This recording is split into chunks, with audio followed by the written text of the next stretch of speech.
Carroll bringing it forward. Thompson's making the run. Carroll hangs on to it though. Still Davy Carroll. Could go all the way here. Oh, what a goal!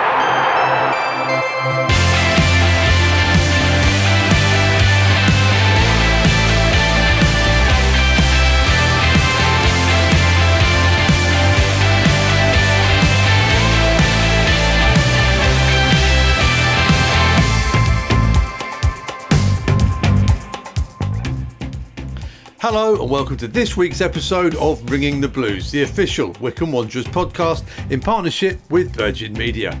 On the show this week we have all the action and reaction from the game at St Andrews against top of the table Birmingham City, plus Wycombe Wanderers fan Nigel Rowlands joins us for Till Death Us Do Part. But before all of that, let's head to Mexico City for the full Liga Juan results with Uri. We are ringing the blues from Mexico City. It's me, Uri, and here are the results for League One. Birmingham City 1, Wycombe Wanderers 0, Wrexham 0, Bolton Wanderers 0, Barnsley 4, Lincoln City 3, Bristol Rovers 2, Rotherham United 3, Burton Albion 1, Mansfield Town 1, Crawley Town 0, Cambridge United 2, Exeter City 1, Northampton Town 1, Leyton Orient 1, Charlton Athletic 2, Peterborough United 3, Shrewsbury Town 1, Stevenage 1, Huddersfield 2, Stockport County 2, Blackpool 1, Wigan Athletic 1, Reading 2. Wycombe Wanderers were the early kickoff on Saturday, and it was also the start of meteorological spring. Everybody loves sunshine. So, Chairboys Spanish this week, early kickoff in the sunshine. How do we say early? Temprano.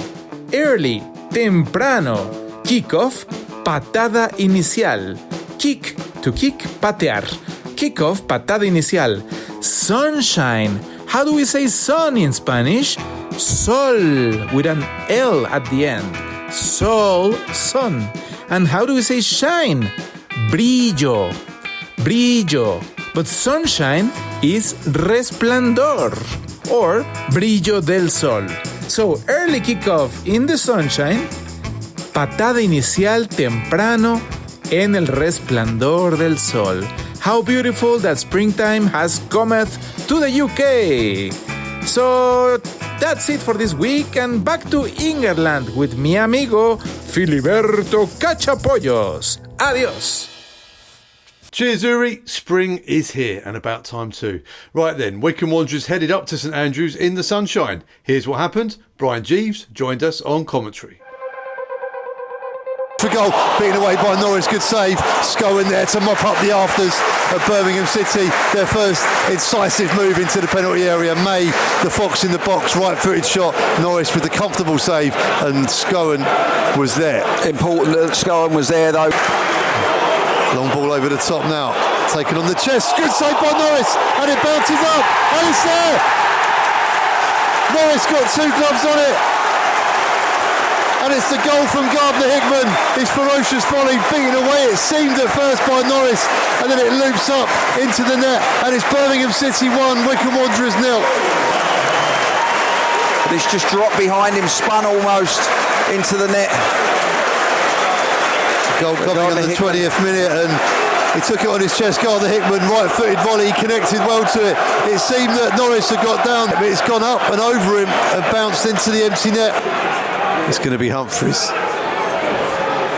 Chips it in now. Bradley gets up, finds low. Allsop comes out and thwarts it, and the flag. Well, the referee blows his whistle for something there. I think he's given a foul on the goalkeeper. Joe Lowe looked to have beaten Allsop to the ball, and Allsop had to make himself big and got in the way of everything, it seemed, the ball and Joe Lowe, and the referee's blown up there for something. And hearts in the mouth there for Birmingham City for a moment.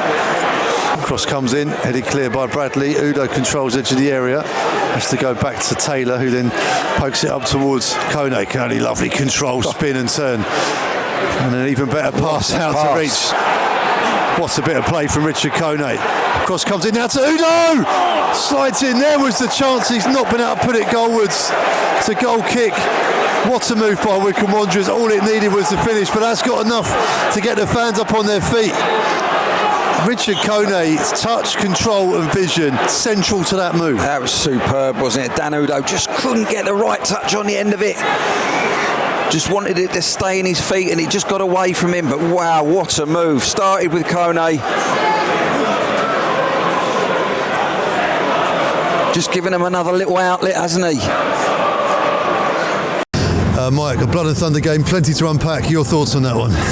Yeah, I didn't like the way we started the game. I don't know whether that was until I get a chance to watch it back and whether that was us or they were just very good. But we had to change one or two things in terms of just stopping their sixes dictate the flow of the game. I think we did that and we started to grow into the game and started to show our quality and show why we're up the top of the table. And then obviously the red card completely changed the complexity of the game. But second half, I can't fault the players. You know, they did everything in terms of what I asked from them at half time.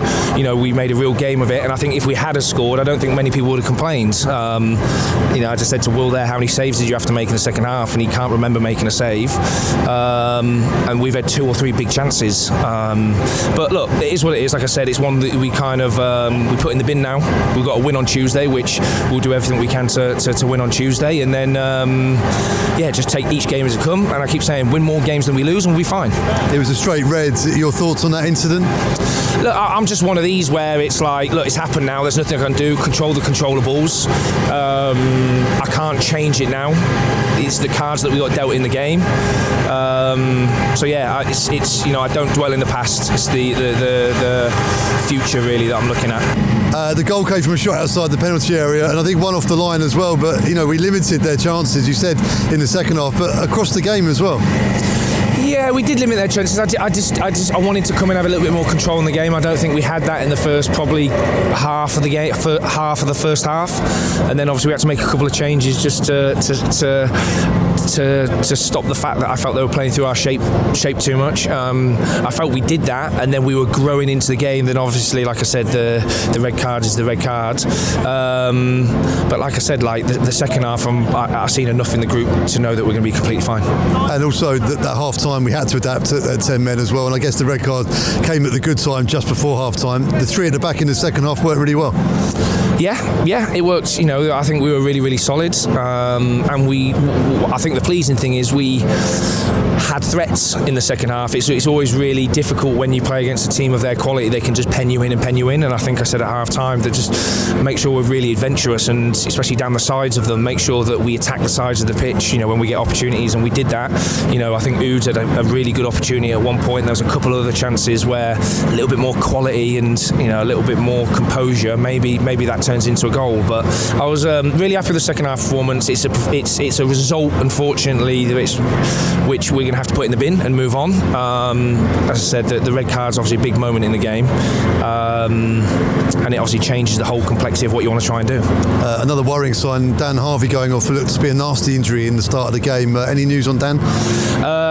Look, he's not a happy boy in there. I haven't got any definitives in terms of how severe the injury is, but for Dan Harvey to come off the pitch is a worry because he's a tough boy. So look, we'll see how he is and provide everyone with an update probably in the week. Opened the door for Adam Reach, and it was a good performance. Yeah, Reach is a good player. He's a really good player, and you know, I've been trying to bide my time with him to get him in the squad and in around the team. But you can see in training he's got quality from the level above. Unfortunately, he's just not played a lot of football, so it was just being sensible with him. But he obviously, regardless of the injury, he was always going to be important for us, but he'll be even more important now moving forward. You said about moving forwards now, getting this game out of the system. Tuesday night, League One, that brings us those opportunities quickly. League One at home against Burton, that's a big game now. They're all big games. You know, even if we'd won today, I said to the players, even if we'd won today, you know, we've still got to go and win on Tuesday. So regardless of the result today, it's a big game. The remaining games are all going to be really important. And like I said, let's just focus on the next game. Football can change very, very quickly. You put back-to-back wins together, or you know, you start totting up points and the whole complexity changes. So look, it's going to be a roller coaster ride. I'm aware of that from now to the end end of the season. And what I've got to try and be is really balanced in terms of my view and opinions on things. And I've seen enough in the group to know that we are going to be completely... Jack, a lot to unpack in that game, a narrow defeat in the end. Your take on it? Yeah, a narrow defeat. It was, I don't think we started too well. It's tricky because I said to the boys in there as well, it's tricky because I didn't start, but I don't feel like... it's tricky to comment on, when I wasn't part of it, but I feel like we and the boys openly admitted that I don't think we laid a glove on them in the opening period. I feel like they were in their stride, they were stroking it about because they're a good side, let's be honest. But I felt like, no team, and I think one of the biggest things that I can see out of today was that even when we went down to 10 men, which again could have easily been a yellow card, but we have to then deal with that. I feel like there's no team in this league that would have put in the second half performance that we did. I feel like I've seen them go down, I've seen them play against 10 men numerous times this season because they're a big club, they get big decisions, it's just a matter of life. And I feel like our togetherness really came out and we sensed it, and I was just gutted that nothing really dropped for us, but all credit to them because they defended really well, they kept the ball when they needed to, they killed it when they needed to, they were professional, not just they didn't just play well, but they were professional when they needed to be, because they've got good players, and good luck to them. But again, we go again Tuesday, and our season will not be defined by this result at all. We had to adapt at half time, change the shape as well, but it worked really well, didn't it? It did, yeah. We haven't really played a back three much this season, but I think the boys took to it really well. I feel like that kind of freshened us up a little bit and put us on the front foot, and we did really well because I felt like everyone knew the game plan. We were holding out at times till 75-80 minutes, and then we started to push higher, and the gaffer was brave. He put on Richard Coney and didn't take off Woods. They went two up front, which I thought was a really smart tactic, and just nearly paid dividends. But the gaffer said before the game that this game was going to be defined on one moment, and you see the one moment, touch of brilliance on the chest and then a volley, and I do think we can do better at times, but that's the moments, that's the fine granular details that the gaffer was meaning, and it went their way today, and I'm sure we'll have moments like that this season that will pay us back. And from a personal point of view, great to be back out on the pitch. Yeah, absolutely. Yeah, it's mental. It's only been 3 weeks and it feels so long because you want to be around it, you want to be with the boys and supporting them and doing every little bit you can, and it's not just up to me, it's up to everyone that's not here. Everyone has to live and breathe it for this last little period. We did that the last time, we lived and breathed everything that we could do, and that's what added, the small little 1% added up to getting us over the line. And again, it's a massive game on Tuesday because if you had came back here and you'd have drawn, it would have felt massive, but you only gained 1 point, let's be honest.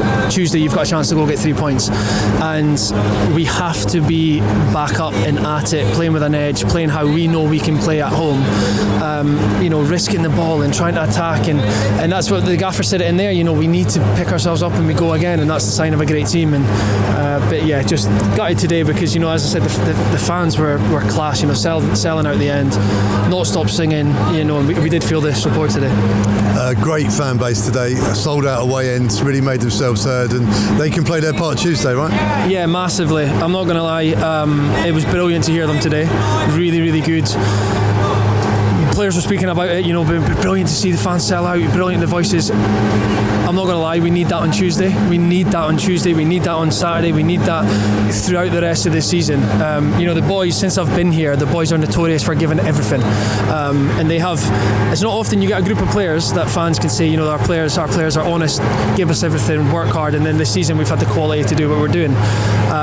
So I do think we need to hear them again on Tuesday, and because I feel like we're at our best when we play with an edge, and when the fans are right behind us, the Barnsley goal, I'm not being funny, but if they don't, we create a bit of magic with GMAC against Barnsley and cross it in, last minute winner, but the fans are like loud and cheering us on, and it helps a lot, when players are tired and things. And so yeah, that'll be my message. Sorry I've rambled on a bit, but it's at these moments that we're really going to see the test of us, and I'm up for the fight, and yeah, I'm looking forward to it, to be honest. It'll be a good one. Mike Dodds used a really good phrase in the week about pressure being a privilege at this part of the table, and he's right, isn't he? Yeah, massively. I'm not going to lie, last season our league table was pretty much over in January, and we managed to put a great run together with Blooms, the old gaffer, and we managed to finish maybe 8 points outside the playoffs, but realistically we had nothing to fight for except the EFL trophy.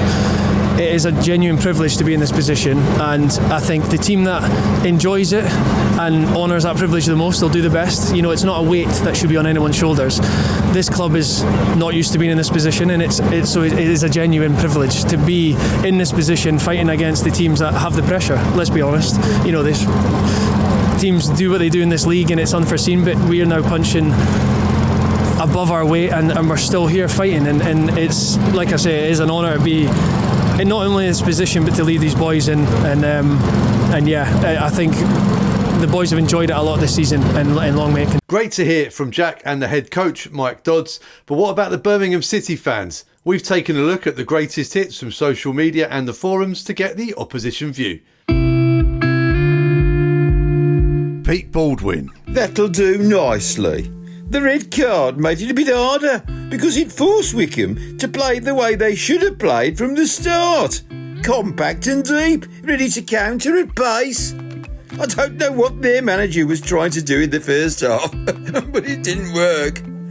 Not our best game, but that 12-point gap at the top looks lovely. Oh, Wrexham drew as well. Galana. I think the sending off was a decisive part of the game, and I'm 50-50 on whether it was a sending off or not. But fair play to Wycombe, their 10 men really made a game of it in the second half. Hopefully they'll go up with us, and it will be well deserved. Chelsea. For the red card, the tackle was late. His studs were up, and he went for it from a long way out. If I'm honest, I agree that it would sometimes be given as a yellow, but in reality, it should be a red. It's dangerous. It's one where, if he gets the ball and it rattles into the audience, people talk about what a solid tackle it was. He was a long way from getting the ball, though. Blue 1962. The Wycombe manager said it was a poor goal to give away, but it was a really skillful goal and well deserved. He was a weak hand. Next season, we'll come across a higher quality of player generally. However, you can only beat what's in front of you. Great result. Captain Sensible. Wycombe Wanderers aren't a bad club and quite handy on the motorway.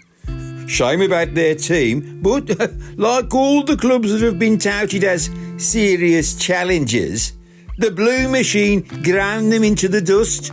So, after months of cautious talk, today I feel confident enough to predict that BCFC may well win promotion this season. MS Phage. Wycombe were easily the best team we've played at home. They didn't look like they were down to 10 men for most of it, and I can see why they're up there with us. We should have been more clinical first half, but that's another battling 3 points in the bag.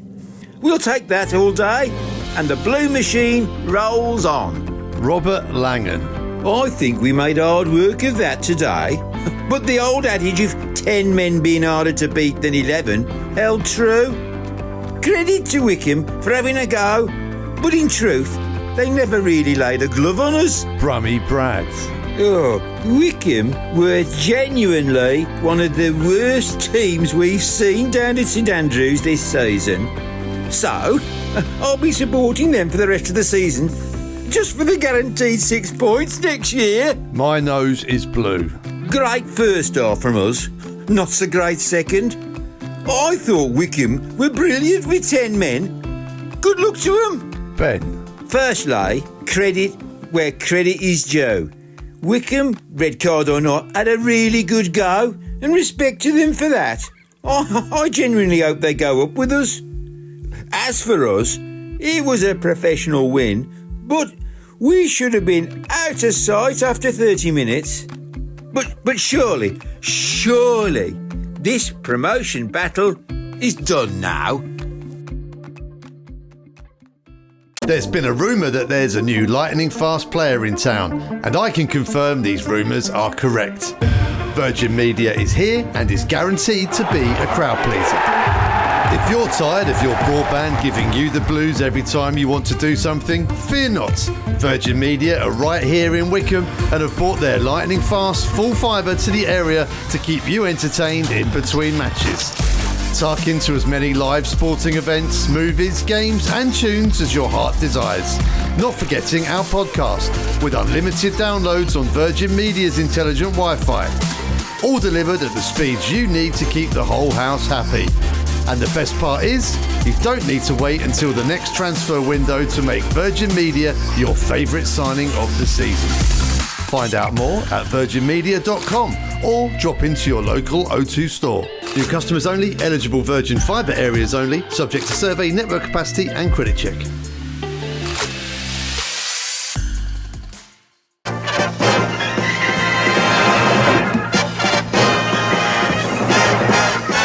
Supporting a football club is like a marriage. Your club is there for life through the good times and the bad.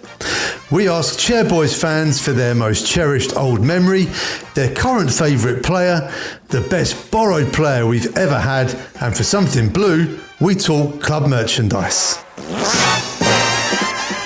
Joining us this week is Wycombe Wanderers fan Nigel Rowlands. Nigel, great to join us. You aren't from Bucks, are you? Where in the world are you? I'm down in South Wales, Phil, in a little town called Llantwit Major, which is sort of between Barry, which everybody will know if they know Gavin and Stacey, and Bridgend up the road.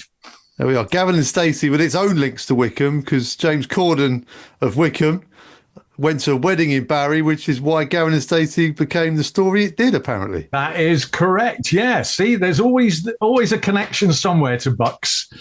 All roads lead to High Wycombe, and to Adams Park in particular. Yeah. And it's a road you know very well, because you may be in South Wales, but you're a regular face, both home and away. Yeah, I try to get a season ticket holder. I have been since early 80s, 83, 84, if I remember. No, just after I got back from Journey, so 85. Been backwards and forwards. And as you know, I've done some crazy things around the country, especially in my time when I was with Wycombe Sound. Yes, Wycombe. Some fans may recognise your voice as being the staunch reporter on the away games in the away end often, or stood outside the turnstile before going in with your microphone. Yes, Phil. So I was actually at Cheltenham at the time, and Rob Lesperance, who was the host of the show, he was getting one of the other guys, Sally, to actually do the intro for the grand announcement of the Wycombe Wanderers, the Wycombe Panto at the Swan. And she got it all wrong. She tried, bless her, and it just didn't go well. And then he, all of a sudden, out of the blue, he turned around to me and said, right, Nigel, you have a go. And I'm in the car park at Cheltenham Town, and I give it the big wind up and all the rest of it. Really went for it big time. And then probably 250 people all of a sudden turned around and stared at me and thought, this guy is bonkers. He's got two heads or something. You know, it was really, really one of those experiences. And I've had many with Wycombe, and that's why I'm a Wycombe Wanderers fan. So go all the way back to 1985 and as a season ticket holder. So this first question is going to be quite tough for you then. Something old, your favourite ever Wycombe Wanderers memory? Because let's be honest, Nigel, not a lot's happened between now and 1985, is it? Not a lot, but I've got to say, my actual first game was a little bit earlier than that, Phil. Okay. It was on the 22nd of September, 1979. Wycombe were in the Burger Isthmian League, and we were playing, and I didn't know at the time, our arch rivals, Slough Town. Oof.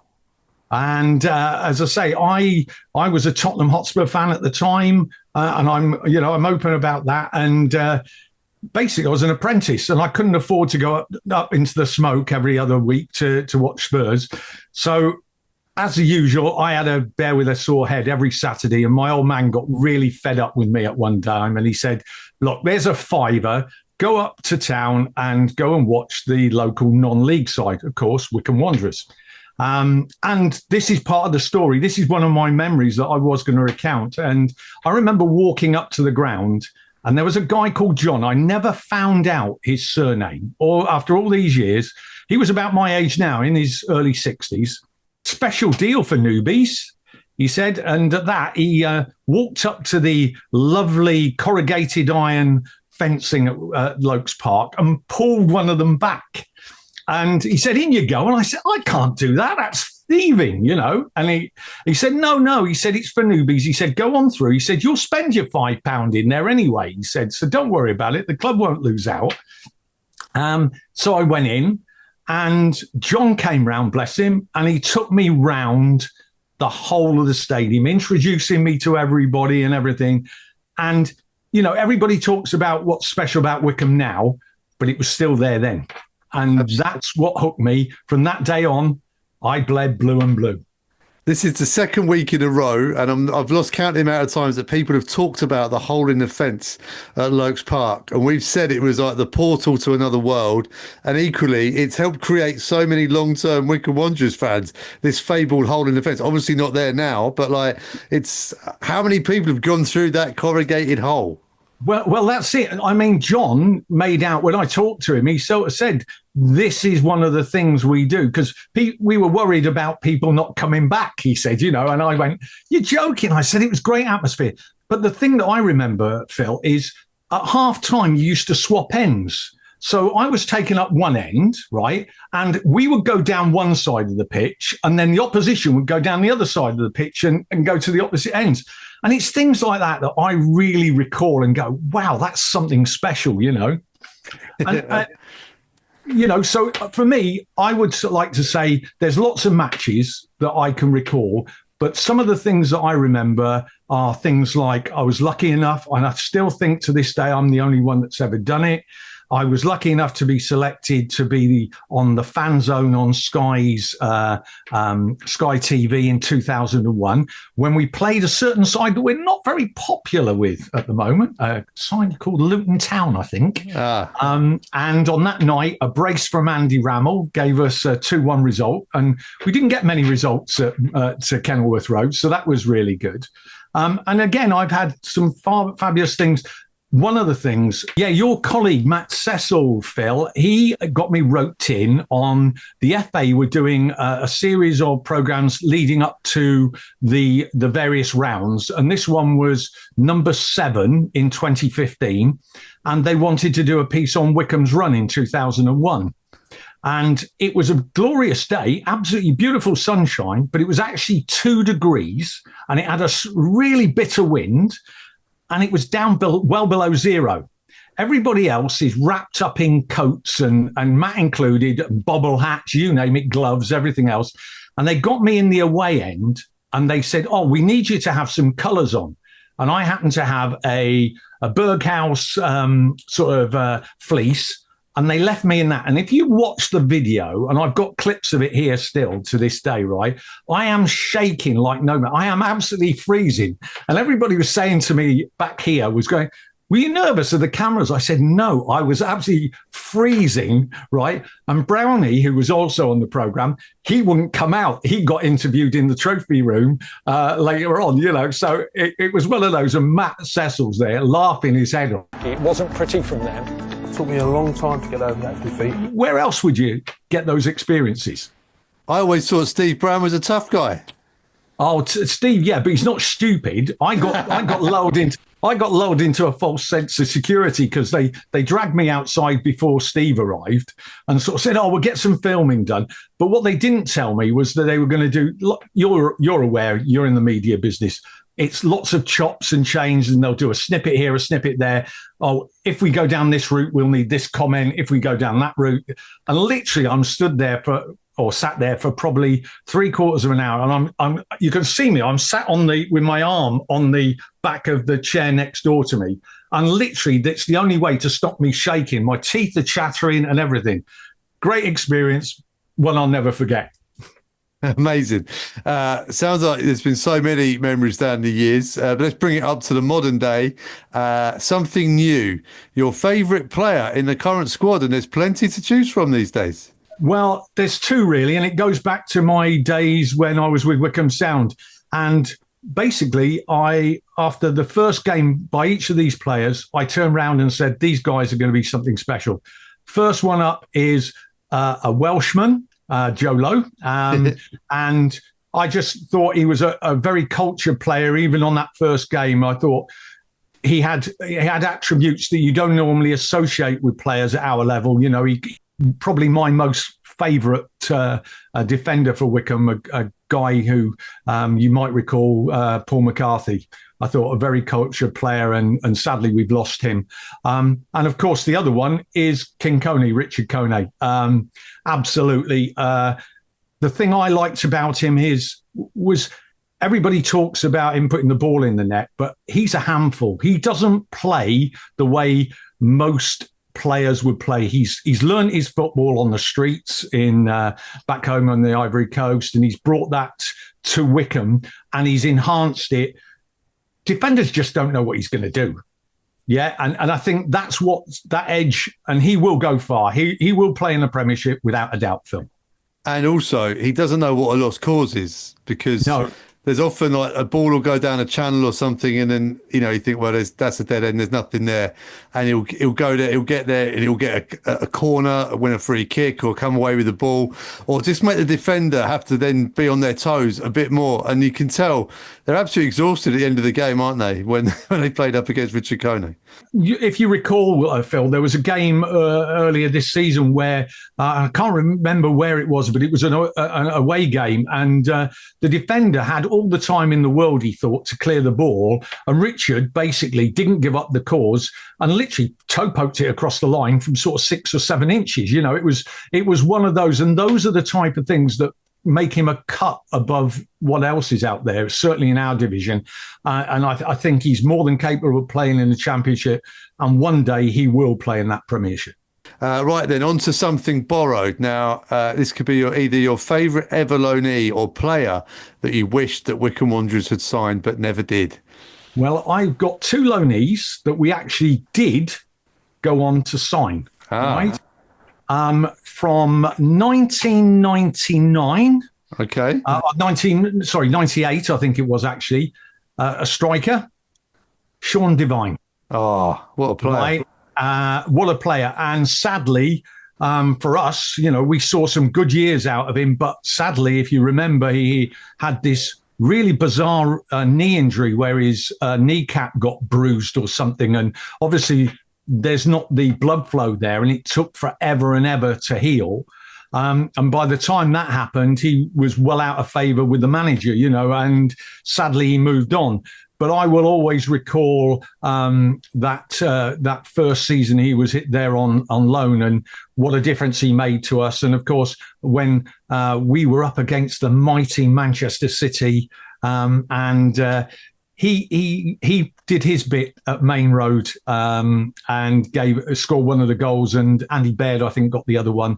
But what a game! Again, a game I'll always remember, because I remember at half time going down to, shall we say, take a comfort break, and seeing the safety stewards underneath the stand, and they were all shaking their heads and wondering what.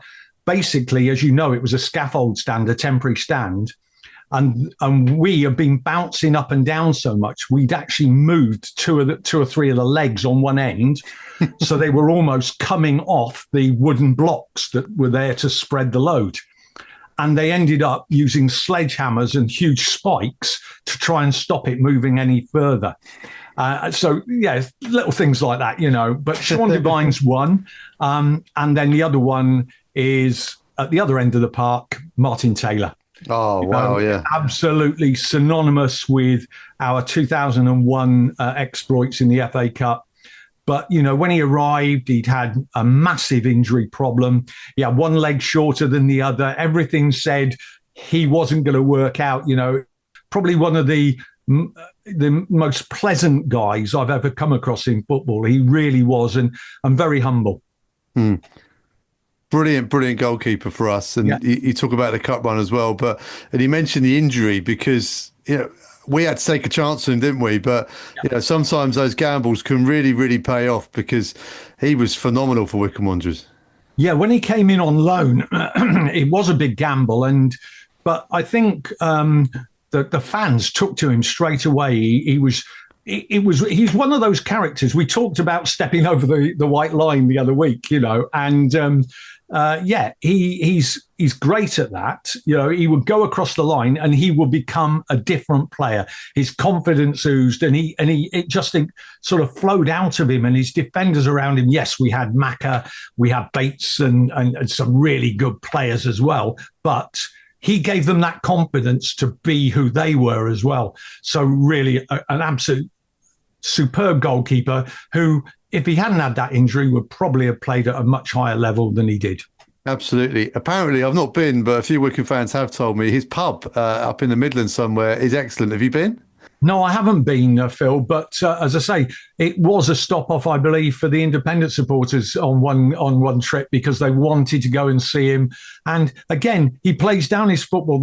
There's nothing around, I gather, in the pub. It's very much a country pub. It's not a shrine to his football career. And that's a shame, really, because he's such a nice guy and he achieved so much in adversity. I love the fact that he's got a pub, because when I used to play Football Manager back in the formative years of it, you would get an older player and they would do really, really well. And then all of a sudden you'd get like a thing coming up on your screen saying such and such has retired and has gone to run a pub in the country. Martin Taylor is the living version of that. So fantastic. Yeah, definitely. and as I say, evidently he's so welcoming and welcomed the lads in all, but he didn't want to speak about himself and his exploits. He just wanted them to enjoy the beer, which is great. Fantastic. Right then, on to something blue. You're in your home kit, which is lovely to see. Yeah. So idea for the club shop. What should the club shop be selling, which it currently isn't? Right. Now, before the Cooigs left the club, myself and Rob were actually having a discussion about the fact that we should put something in the club for the international fans. And on your commentary last night, it was absolutely jam-packed with references to places all over the world. So I had a template made, or a draft made of a T-shirt that maybe we could get for... Wow. Right? So it says on here, I'm a part of the Wycombe Wanderers worldwide phenomenon. All right? So that's one, right? And when I mentioned earlier about my trip to Sky Sports, and on that night, I wore a T-shirt. Shall we say it got a little bit of comment from a certain club in Essex. All right? Ah, right, yes. Yeah. Right? And basically it said that I support two teams, Wycombe Wanderers, of course, and any team playing Colchester United. And from my history and, my age, you can understand that. So what I've done is I've actually got another mock-up made, Phil, right? And brought the whole concept up to date. So here it is. I only support 5 teams, of course, Wycombe Wanderers, and any team that's playing, and it says see the rear. And on the back, we've got Slough Town, Colchester United, MK Dons, and Peterborough United. You're the first person to bring sort of prototypes to this feature, Nigel. You've gone the extra mile. Yeah, but also, Phil, I think there's something else that we ought to do, right? I think when we win promotion, and I'm confident that we will, I think we ought to get together with one of our sponsors and the squad and the terrace and the rest of the ground, right? I've put something together. I've got a little studio at home here, right? And I'd like to play something to you, right? And let's see where that goes. Okay. Are you ready? I'm ready, I think.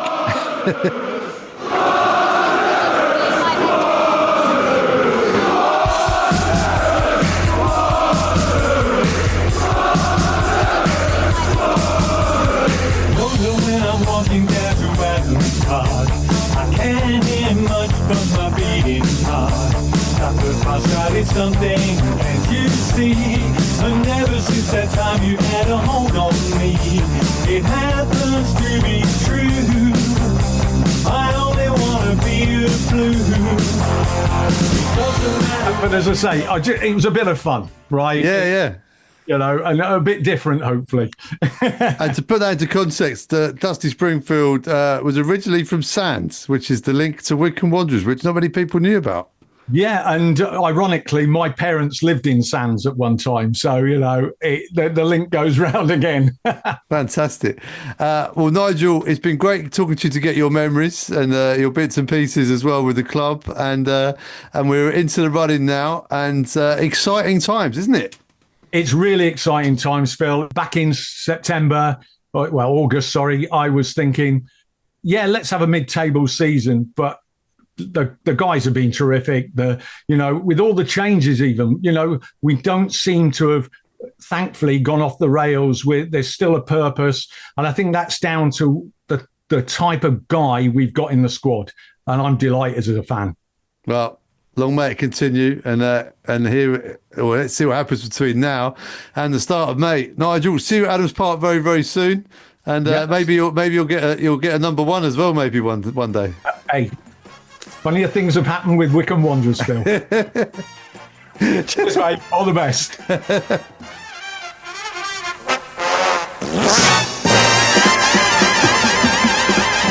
Right, that's it for this week's episode of Ringing the Blues in partnership with Virgin Media.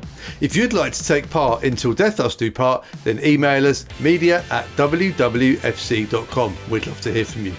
In the meantime, we'll be back next week with news of our trip to Peterborough United in League One. Come on, you Blues.